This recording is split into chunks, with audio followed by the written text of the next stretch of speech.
It was very clear when I was a trainee that my mentors saw the American Heart Association as the place to really, the center of the universe, as it were, for cardiovascular science and medicine.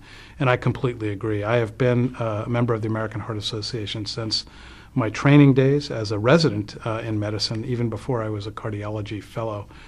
It really is the place to be to keep up to date in the latest in cardiovascular medicine and science. I would say that, in fact, the American Heart Association helped launch my research career. I was a fellow of the American Heart Association, had a fellowship grant as a trainee at Johns Hopkins, and really that was the segue for me to write grants that allowed me to get national funding from the National Institutes of Health.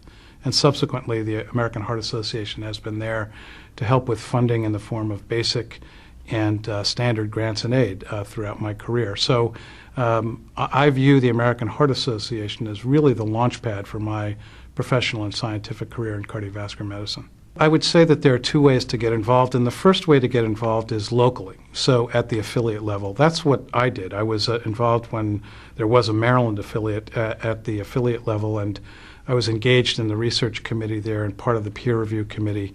And I was able to network with local experts in my area of interest who introduced me to people on the national stage. So that's the foray to get to a larger group of people who you need to be communicating with, who you need to be interacting with to make it so that your career moves forward. I think to be part of an organization that positively impacts the lives of literally millions of people around the globe, that's the altruistic but really the fundamental underlying benefit. To be engaged with an organization that views clinical care and research as the main parts of its mission, that in fact supports research directly with dollars, I think has been an enormous benefit to me. And I've been able to make great friendships that have endured over decades. And I've identified people that I've collaborated with. So it's been not only scientifically beneficial to me, but kind of globally and holistically beneficial to me in terms of relationships that I've developed through the organization.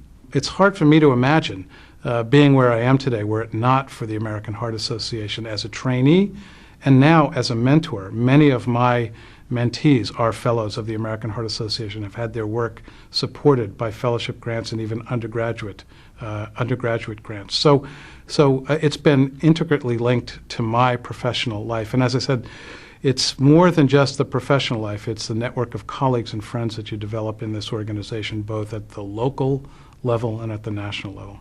Cardiovascular disease doesn't recognize borders of countries. And indeed, the epidemic of cardiovascular disease is a global epidemic. My colleagues from around the globe are involved in cardiovascular research and in cardiovascular care. And I think membership in the American Heart Association will complement their efforts in their home countries.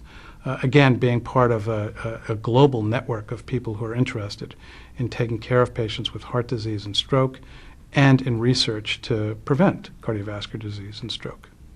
I'm a professional member of the American Heart Association and American Stroke Association. Won't you join me?